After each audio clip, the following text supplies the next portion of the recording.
Back on my grizzly again. Back on my grizzly again. Back on my grizzly again. Back on my grizzly again. Yo, welcome ladies and gentlemen to another episode of Dishhhtribute. I am your host, the one and only Damon Geis, and yes, it is in fact Tuesday. First episode to be put out on a Tuesday, and with good reason.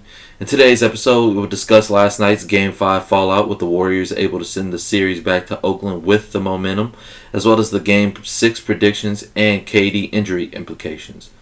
Also, in the NFL, I'll be ranking my top 10 NFL running backs heading into this upcoming NFL season. Jumping straight into things, those damn dubs. Led by the Splash Bros, the Warriors will now have a chance to tie the series up 3-3 in Oakland after avoiding losing in 5 against the Raptors in Toronto. Steph Curry led the way with 31 points, 8 rebounds, and 7 assists. He knocked down 5 threes and got help from his fellow Splash Bro, Klay Thompson, who had a strong outing as well with 26 points, and he knocked down 7 triples. Biggest story of the night for the Dubs, other than losing KD to injury, prayers up to KD and his family. Hope KD bounces back. We know that he may potentially be leaving Golden State, but regardless of the outcome, you just want to see a guy like that, one of the best players to ever play the game, bounce back. So prayers up to KD. But aside from losing KD to injury, most likely for good this time, the biggest story for the Warriors was Boogie. Boogie had 14 points on 6 for 8 shooting, so he was able to knock down a triple. And you could even notice from watching he was affecting shots defensively. If the Warriors are going to pull this comeback off, Cousins has got to be what he was last night. Dominant, confident, and motivated. For the Raptors, I don't believe they necessarily played bad. I just believe Golden State played great, especially down the stretch. Kawhi was able to go on that solo 10-point run, but Golden State took his best shot and still pulled it out. This is where we look to Leonard's teammates. Of course, Lowry had the shot attempt at the end of the game that was tipped by Draymond, and he's getting killed for it on social media. But I think people need to understand that Lowry honestly kept Toronto in the ball game with his playmaking and big shot making, as well as being able to move defensively off screens and such. Let's give Lowry credit where credit is due. They would definitely not be in this spot without Kawhi, but Lowry is definitely playing his role and giving them that extra spark that they need. So, give him some respect. Now, looking at the rest of the Raptors, again, they didn't play bad, just not great enough to close out a team like the Golden State Warriors who can go on a run at any time. And that's exactly what they did, going on a 9-0 run in the fourth quarter. I do believe that Nick Nurse timeout after, the Raptors were able to take the lead did kill their momentum.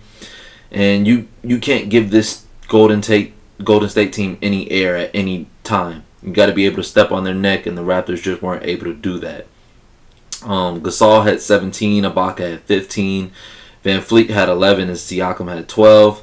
So Toronto got good all-around production, but you can't expect to have another, beat this type of team without a player north of 20 points besides Kawhi Leonard. This is a team with the best 2 shooters of all time, possibly the best backcourt of all time, and they're giving their all. Draymond's flying around. He did pick up a tech, but Draymond, he's gonna give you his all game long. You had Boogie with the extra production. You had Quinn Cook who knocked down that big 3, and Iggy being aggressive. So, looking ahead to Game 6, the Warriors are down 2-3, still on the brink of elimination, but the momentum has swung in their favor.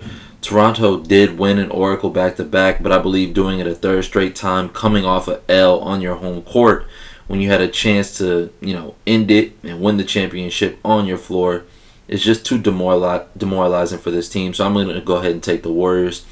I believe Curry will be on his P's and Q's, shooting efficient, but getting going early. He'll keep the turnovers to a minimum, but I do expect them to be aggressive early and often. I also believe in elimination game Klay. I expect 11 to show up and do his thing from beyond the arc too. Give them that production defensively, helping lock down Kawhi and not letting the other guys like Van Fleet and Danny Green get going. But I do believe the biggest question for the Warriors is, will DeMarcus Cousins be able to keep up his production from Game 5?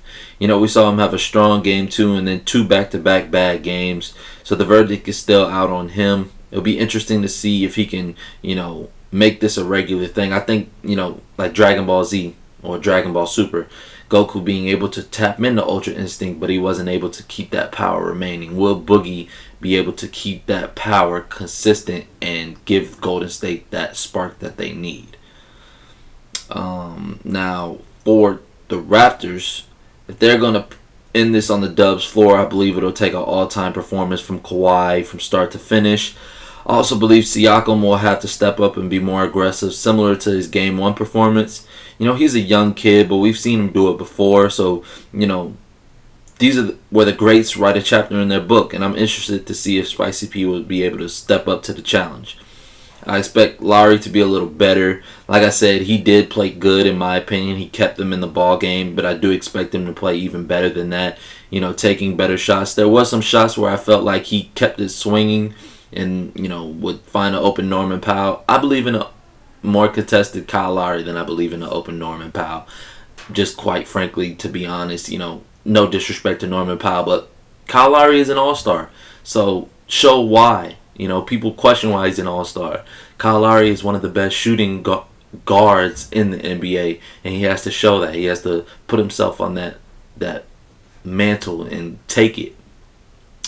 In addition to that, along with Ibaka being a big spark off the bench, like I said, he had 15 last night.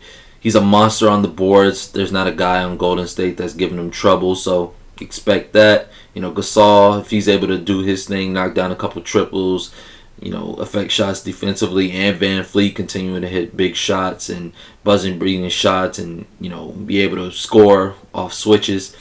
I will say, though, if Danny Green is, going back to flashes of Danny Green in the finals from the Spurs run, or what he was able to do in Game 3, I just believe the Raptors are damn near unbeatable. Now, he is coming off a horrid 4.2 for 7 shooting night where he went 0 for 4 from 3, but we've seen him get hot at any given moment. And, this series could go either way at the drop of a dime, but I'll be taking Golden State in Game 6. Now, my prediction for Game 7, our 2019 NBA champions, well, let's just hold on that for a moment. More on that at the end of today's show. Switching over to the NFL, though, last week, Arizona Cardinals running back David Johnson made an appearance on NFL Network's Good Morning Football, where he said, and I quote, "There are a lot of good running backs, but I'm the best." That, of course, got my juices flowing and made me think, is David Johnson the best? Who are, in fact, the top 10 running backs in the league? So here now I'll be announcing my top 10 running backs, along with a few backs to keep your eyes on heading into the 2019 NFL season. Couple honorable mentions. For these guys, they're right outside. I would say that they need to stay healthy in order for me to put them in this top 10 list. Starting number 1 on this list will be Dalvin Cook. You see the flashes in Dalvin Cook. Of course, his quarterback being Kirk Cousins, and he has the threats outside of Adam Thielen and Stephon Diggs, so teams can't stack the box. I just believe Dalvin Cook, if he's able to stay healthy, he'll be able to showcase his talents, as I do regard him as one of the best backs in the league. He's been one of my favorites from Florida State days, so if he's able to keep that hamstring in order, I do believe he's one of the best backs in the game. Another honorable mention will be Devontae Freeman of the Atlanta Falcons. Now, with Devontae Freeman, last year he wasn't able to stay healthy, but, Devontae Freeman is one of the guys who can get hot at any moment, can go for 200 at any moment, and with an offense like the Atlanta Falcons, you have Julio outside, and now you have Calvin Ridley, Matt Ryan continuing to do his thing. You can't stack the box. This is another situation like that. So for Devontae Freeman, with Tevin Coleman gone, I do want to see him take that mantle, go out and be able to stay healthy and give the Falcons consistent production out that running back position. Not only running the ball, but also catching the ball. Will he be able to pick up on Tevin Coleman's production from out the backfield is something I'll be interested to see. Lastly, for honorable mentions, though, one of my personal favorites, LSU's own Leonard Fournette. Now, Fournette, there was rumblings last year if he may possibly get traded this NFL offseason. We haven't seen that yet with him and Tom Tom Coughlin. They were able to sit down and patch things up. So I do expect Fournette, with the signing of Nick Foles, teams to respect the Jacksonville Jaguars passing game a little more. I do think that their defense will be elite again, and I believe that'll shift the focus back into 27's hands. And we saw what he was able to do as a healthy back, being able to put the team on his back with Blake Bortles under center. So I do believe Fournette will be back on his A game. Starting my official top 10 list, though, I'm going to go ahead and start with my Seattle Seahawks. Number 10, Chris Carson.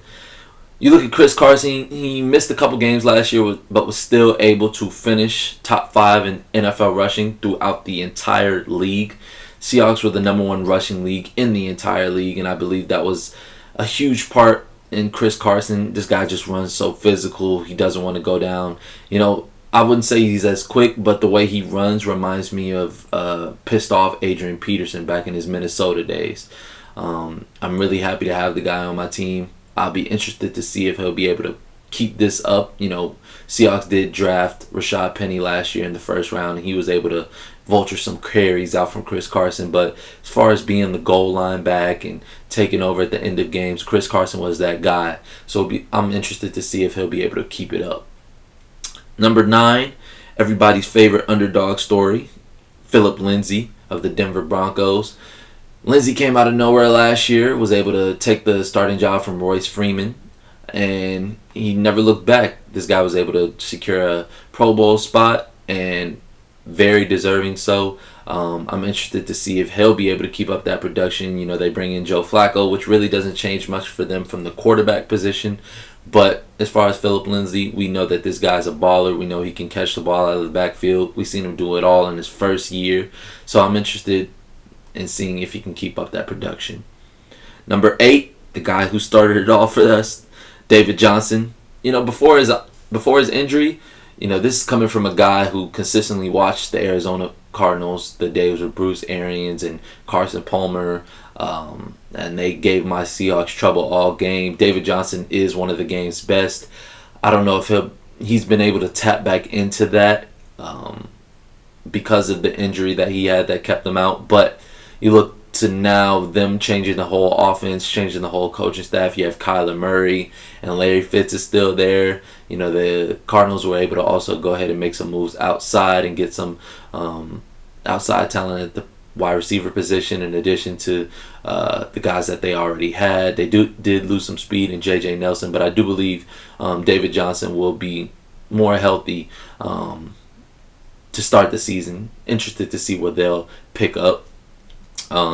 Now, he said his goal is to have a Marshall Faulk type season, 1,000 rushing yards and 1,000 receiving yards. He's a very big back, very fast though, and you know, I do believe that he could do it. You know, with the right amount of looks and handoffs and just managing his play time, he could do it. He's that talented.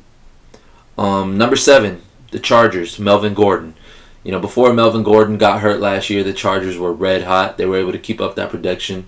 You know, Austin Eckler is a good back, but I don't think he's as good, as talented as Melvin Gordon. You know, you can just watch Melvin Gordon, and when Phillip Rivers wants to turn around and give Gordon the ball and let him go, he is dangerous. I do believe Gordon is one of the game's best. He continues to be someone that the Chargers can look for when nothing is going right in the passing game. Which is rare, you know, with Keenan Allen and Mike Williams outside. So I'll be intrigued to see if Melvin Gordon can break through and, you know, enter the top 5 this season. Number 6 is going to be the Carolina's own Christian McCaffrey. This guy was unbelievable. I think he probably won more people fantasy championships to close the year last year than anybody. This guy was doing it all, catching the ball, especially with, you know, even Carolina going on that losing streak. He was able to power through and catch balls out of the backfield. He was most definitely their best receiver. You know, DJ Moore being that young cat and Greg Olsen consistently getting injured. So Christian McCaffrey was all they really had on offense. And you look to this year, you know, he's put on some serious muscle. Now they may or may not have Cam to start the season. They went out and got Real Guer in the draft. So I expect Christian McCaffrey to have another heavy workload to start the season, but I do believe he's built for it, and I'm interested to see if he can also break through in that top 5. Starting at number 5, though, I believe respect is still deserved by one, Le'Veon Bell. Signing with the New York Jets, he's leaving Pittsburgh off to a new start with Sam Darnold and those guys in New York. I'm interested to see if Le'Veon can keep up that production. Nobody can sit out a year in football, especially at the highest level in the NFL, and come back and expect everything to be the same. So I don't expect Le'Veon to jump right into things, as he does with the jump cut and the patience. This is a whole different line. This is a whole different division. You're still in the AFC, but you're not playing Pittsburgh. You're not playing Baltimore like that. You're going against Tom Brady and Bill Belichick, who's going to game plan against you for all 48 minutes. You are now the number one option. There's no Antonio Brown outside to relax on teams, stacking the box. You're going to get it all now, and we're going to see if Le'Veon is still as elite as he thinks. Number 4, this might come as a shock to some people being this low, but Todd Gurley. Gurley was able to have a phenomenal Offensive Player of the Year type season last year, but it was kind of died out. He wasn't able to stay healthy, and I believe that is the biggest part in the Rams only putting up 3 points in the Super Bowl. But regardless, Gurley still is one of the league's best. I do believe he'll be able to keep up that constant production this year. Now, the Rams have come out and said that they don't expect Gurley to be an every down back this year. So I do believe that may affect his production. But as far as, the game being on the line, who's the ball going to, expect 33 to get that and expect him to make magic. Number 3, the Saints, Alvin Kamara. Kamara, to me, is one of the best, if not the best, up there with Christian McCaffrey out of catching the ball out of the backfield. The guys on the broadcast talk about it consistently. He runs routes just like a wide receiver, and he's so hard to guard. His routes are so polished. His footwork is so smooth. And me and my cousin, cut over at the PACT Life Pod, shout out PACT. You can see the way that he runs routes, that they're so crisp. He just gets into his groove, and he's so quick. It looks like he's gliding. He's not necessarily running full speed, but that's our perspective of watching TV. The guys out there on the field, all I can do is give my prayers up to him. That number 41 for the Saints, he is a definitive weapon, and I'm interested to see if he can become possibly the best NFL running back this year with Mark Ingram gone. I know they did bring in Latavius Murray, but I was of the essence of saying Kamara was the best red zone weapon in the NFL last year. So I'll be interested to see if he can, put himself in that consideration for number 1. Number 2, I'm going to go ahead and go with the NFL's reigning Offensive Rookie of the Year, Saquon Barkley. When I look to the Giants with them trading Odell, we already know Saquon's about to be the forefront of what they want to do going forward. They drafted Daniel Jones, but it's no secret that Saquon's now the star in New York, and I expect him to live up to that status. You look to this guy, and he was able to put up north of 80 catches last year. Of course, we knew what he did in the run game, consistent big runs that kept the Giants in games. And I just believe this guy will be one of the best running backs in our league going forward for years to come.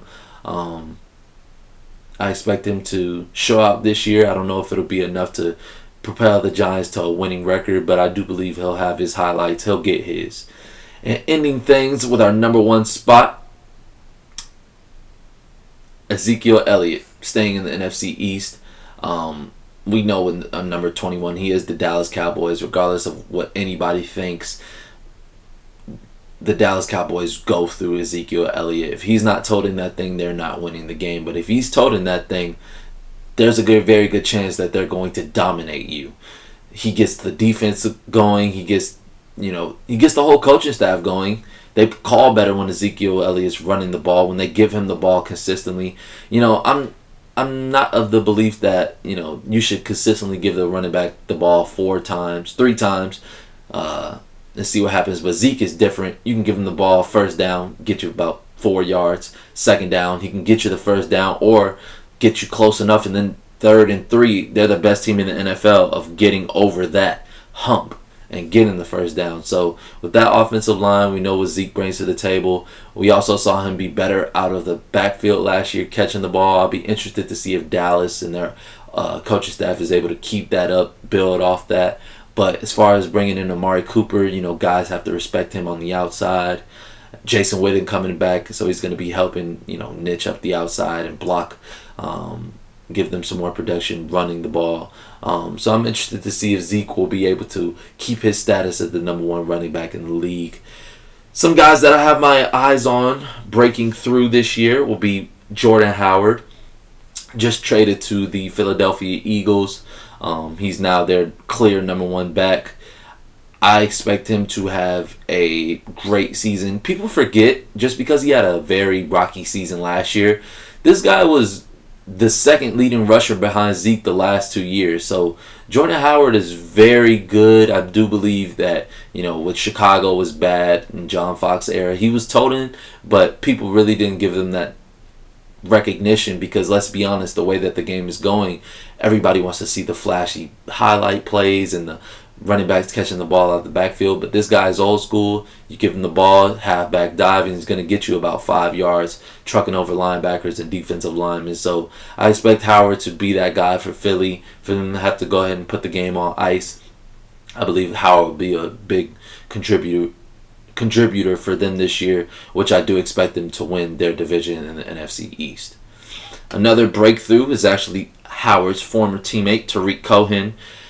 I believe he's the running back position's Tyreek Hill. I had him on my fantasy team last year. I would know this guy is just an exceptional playmaker.